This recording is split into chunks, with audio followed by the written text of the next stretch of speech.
الحمد لله رب العالمين والصلاة والسلام على سيد الأنبياء والمرسلين أما بعد فأعوذ بالله من الشيطان الرجيم بسم الله الرحمن الرحيم سورة المؤمنون کی 96 نمبر آیت کی تفسیر ہو رہی تھی، 96 نمبر آیت کی، اور اس میں اللہ تعالیٰ نے جو ارشاد فرمایا کہ ادفع باللتی ہی احسن السیئہ نحن اعلم بما یصفون، کہ سب سے اچھی بھلائی سے برائی کو دور کرو، ہم خوب جانتے ہیں جو باتیں یہ کفار ہماری طرف منسوب کرتے ہیں۔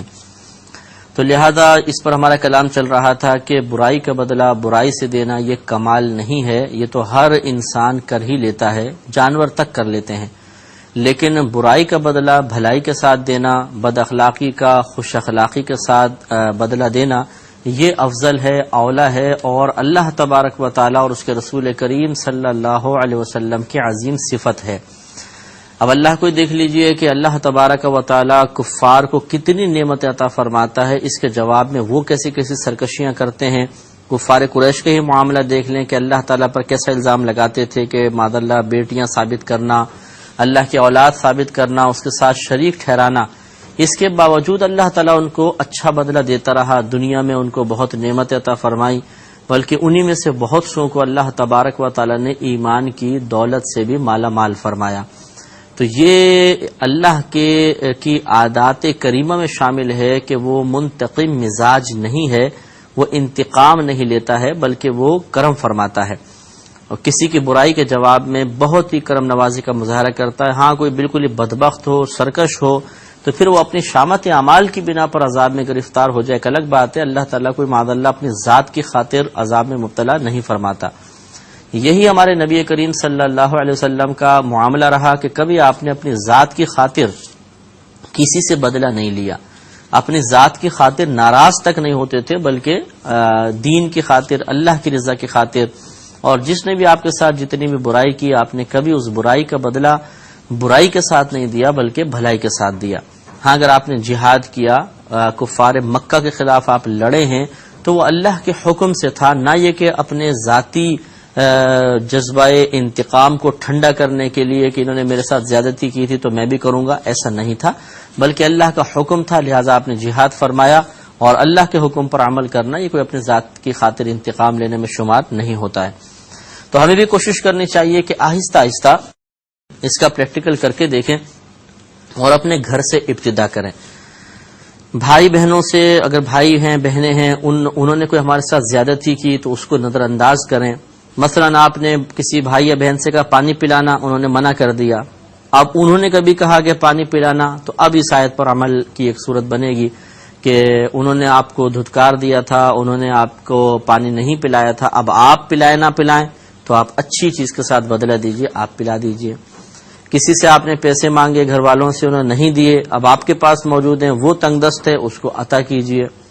یوں ہی شوہر بیوی، ماں باپ، یہ تمام جو ہیں مطلب رشتے، پہلے اپنے قریبی لوگوں میں، اس طرح اپنے قریبی دوستوں میں یہ معاملہ آپ رائج کرنے کی کوشش کریں، تو آپ کی انشاءاللہ اس اچھے عمل کا اثر، شخصیت کا اثر دوسروں تک منتقل ہوگا، ان سے تیسرا، تیسرے سے چوتھا، چوتھے سے پانچواں، اور اس طرح افراد سے گھر بنتے ہیں، گھر سے محلہ بنتا ہے، محلوں سے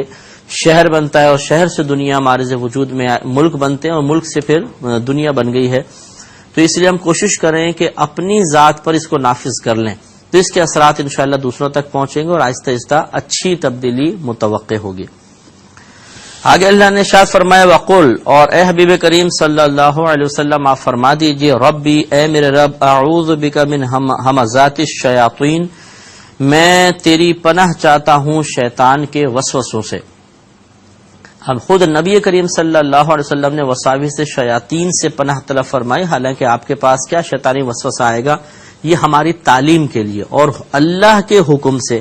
اے حبیب آپ یہ کہہ دیجئے، اللہ کی بارگاہ میں عرض کیجئے کہ اللہ تعالیٰ میں شیطانی وسوسوں سے تیری پناہ چاہتا ہوں۔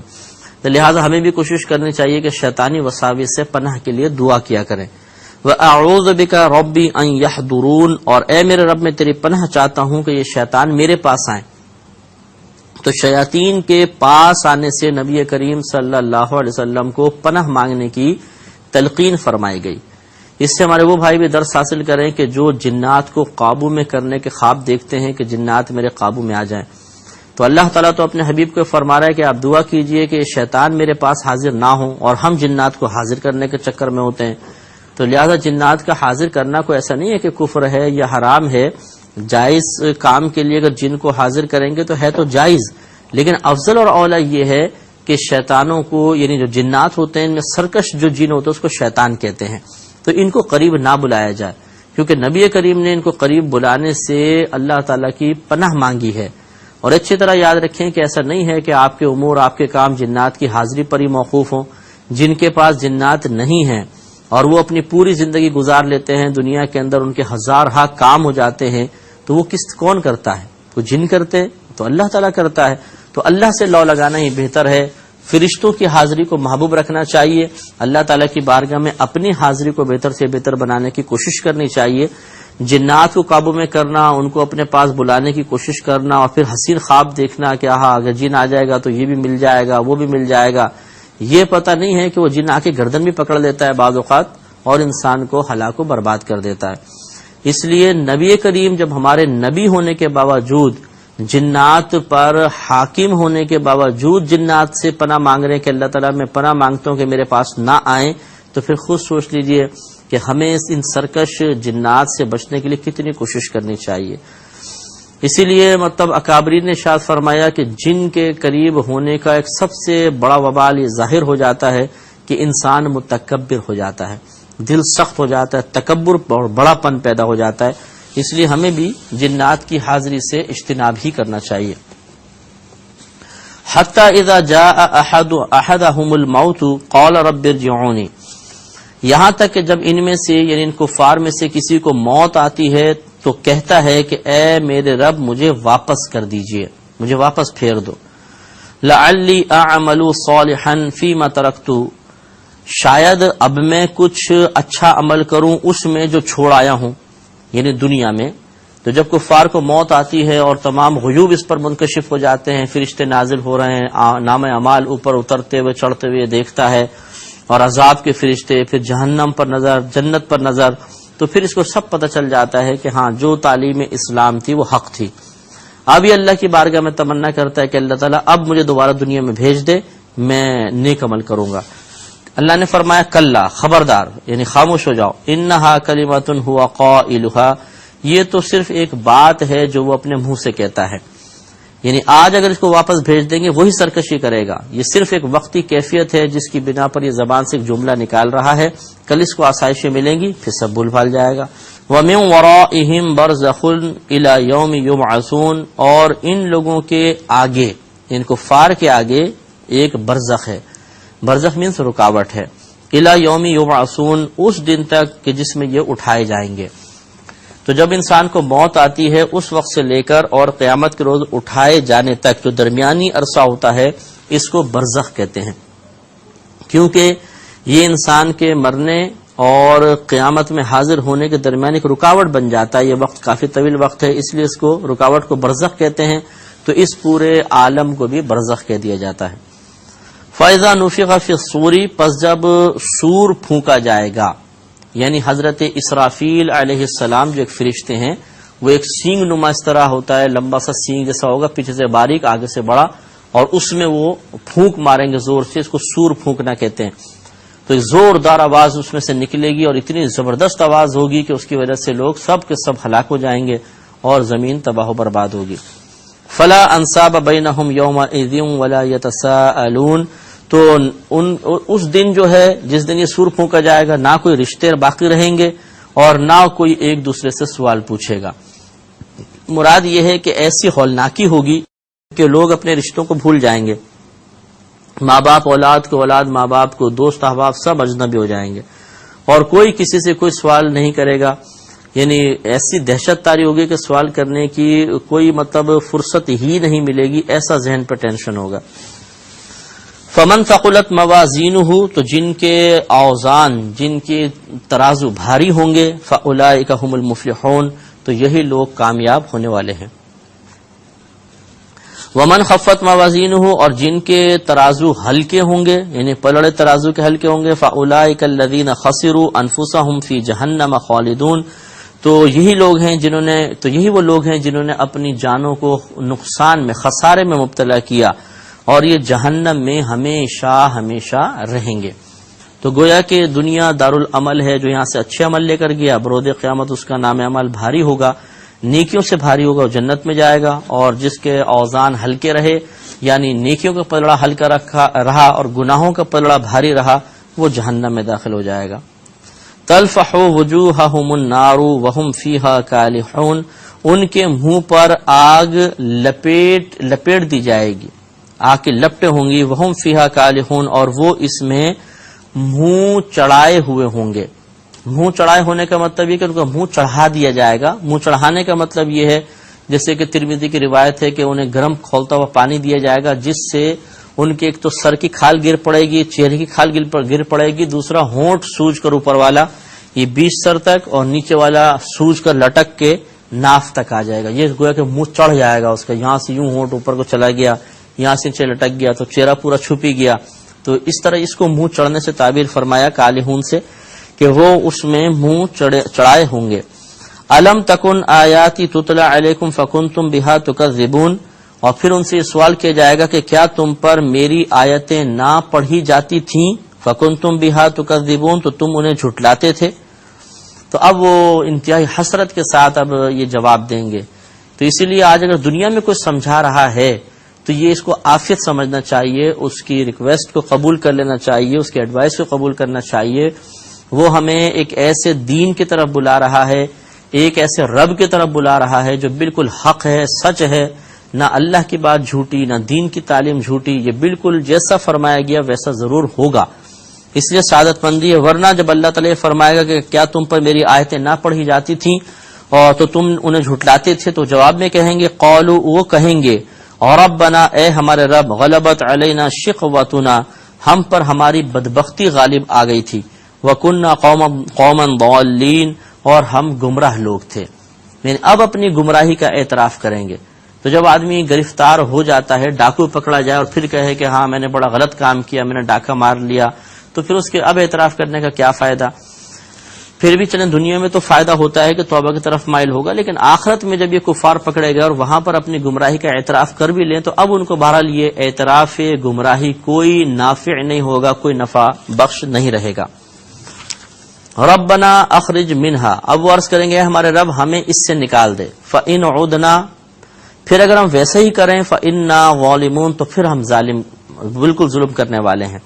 یعنی اب وہ ریکویسٹ کریں گے کہ ہمیں باہر نکال دے، اب اگر ہم پھر ویسے پرانے کام کریں تو ضرور ہم ظلم کرنے والے ہیں۔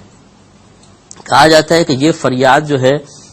یہ اتنے عرصے تک کرتے رہیں گے جتنی دنیا کی زندگی ہے اس سے 2 گنا زمانہ گزرے گا، ڈبل۔ اور دنیا کی زندگی کے بارے میں ایک قول تو ہے کہ 7000 سال کی دنیا کی عمر ہے، بعض نے ایک روایت میں 12000 سال، اور ایک روایت کے مطابق 3,60,000 برس، 3,60,000 سال جو ہے دنیا کی عمر ہے۔ تو اتنی دیر تک وہ اس سے ڈبل ٹائم میں فریاد کرتے رہیں گے، پھر اللہ کی طرف سے ان کو جواب ملے گا۔ قال اخسئوا فیہا ولا تکلمون، اللہ تعالیٰ فرمائے گا کہ تم خسارے میں مبتلا پڑے رہو اسی جہنم میں اور مجھ سے بالکل بات نہ کرو۔ تو اللہ تعالیٰ شدید ناراضگی کا اظہار کرے گا، اور اس کے بعد پھر یہ گفتگو کا سلسلہ منقطع ہو جائے گا۔ یہ آخری کلام ہوگا جو کفار کے ساتھ ہوگا، اس کے بعد ختم۔ انه كان فريق من عبادي يقولون ربنا آمنا فاغفر لنا وارحمنا وانت خير الراحمين، اور بے شک میرے بندوں میں سے ایک گروہ ایسا ہے جو کہتا تھا کہ اے ہمارے رب ہم ایمان لے آئے، تو ہماری بخشش فرما دے اور ہم پر رحم فرما، اور تو سب رحم کرنے والوں میں سب سے بہتر ہے۔ یہ صحابہ کرام علیہم رضوان کی طرف اشارہ ہے۔ حضرت عمار بن یاسر، صہیب رضی اللہ تعالیٰ عنہ، حضرت ابو ہریرہ، حضرت بلال، یہ لوگ اس قسم کی دعائیں اور کیا کرتے تھے۔ فَاتَّخَذْتُمُوهُمْ سِخْرِيًّا، اب اللہ نے کفار کی مذمت کرتے شاد فرمایا تو تم نے ان صحابہ کرام کو مذاق بنا لیا، حَتَّى أَنْسَوْكُمْ ذِكْرِي، یہاں تک کہ ان کو مذاق بنانے کے شغل میں تم میری یاد سے غافل ہو گئے۔ وَكُنْتُمْ مِنْهُمْ تَضْحَكُونَ، اور تم ان سے مذاق کیا کرتے تھے، ان پر ہنسا کرتے تھے.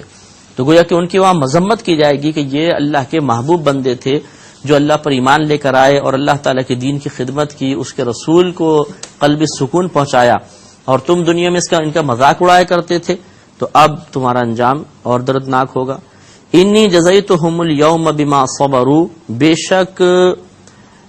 شک آج کے دن میں ان کے صبر کا انہیں بدلہ، میں آج کے دن میں ان کو یہ بدلہ دوں گا، صبر کا اچھا بدلہ دوں گا. انہم الفائزون، کہ وہی لوگ کامیاب ہیں، کامیاب ہونے والے ہیں. یعنی جو صحابہ کرام نے تمہاری زیادتیوں پر دنیا میں صبر کیا، آج اس کا بدلہ یہ ہے کہ یہ کامیاب ہونے والے ہیں، یعنی اللہ کی رضا کو پانے میں اور جنت کے داخلے میں. اب یہ اللہ تعالیٰ ان کفار سے فرمائے گا، قال، اللہ نے فرمایا، کم لبثتم فی الارض عدد السنین، کہ ذرا بتاؤ کہ تم دنیا میں کتنے برس تک ٹھہرے رہے. قالوا، انہوں نے وہ بولیں گے، لبثنا یوما او بعد یوم فاسأل العادین، اے اللہ تعالیٰ ہم دنیا میں ایک دن یا ایک دن کا کچھ حصہ ہم یہاں پر ٹھہرے ہیں، اور اگر تو چاہے تو جو گننے والے ہیں ان سے معلوم کر لے، یعنی فرشتے جو ہمارے دنوں کا شمار کیا کرتے تھے ان سے دریافت فرما لے. قال، اللہ نے فرمایا، الا لبثتم الا قلیلا، فرمایا کہ تم بہت ہی تھوڑا سا ٹھہرے ہو، یعنی آخرت کے مقابلے میں بہت ہی تھوڑا سا ٹھہرے ہو. اور یہ احساس دلانے کا مقصود یہ ہے کہ جب تم خود اس مقام پر آ کر یہ سمجھ رہے ہو کہ دنیا کا قیام انتہائی قلیل تھا، تو اس قلیل ترین وقت میں کون سی چیز تمہیں اللہ کی عبادت کی راہ میں رکاوٹ بن گئی، اللہ پر ایمان لانے میں رکاوٹ بنی. مختصر سی زندگی تو تھی، تھوڑا سا عمل تو کرنا تھا، اور اس کے بعد پھر تو تھوڑا سی زندگی بہت ہی مختصر نظر آتی ہے کیونکہ آخرت بہت طویل ہے. تو ہمارے لیے بھی اس میں بہت ہی درس ہے کہ آج ہم پر نماز پڑھنا گراں گزرتا ہے، آج حلال کمانا بہت مشکل محسوس ہوتا ہے، آج اللہ تبارک و تعالیٰ کی مکمل طور پہ فرما برداری کرنا مشکل محسوس ہوتا ہے. لیکن کل کیا ہوگا جب یہ تمام چیزیں مختصر نظر آئیں گے؟ اس پر انشاءاللہ مزید کلام کریں گے اگلے پروگرام میں. وآخر دعوانا ان الحمدللہ رب العالمین.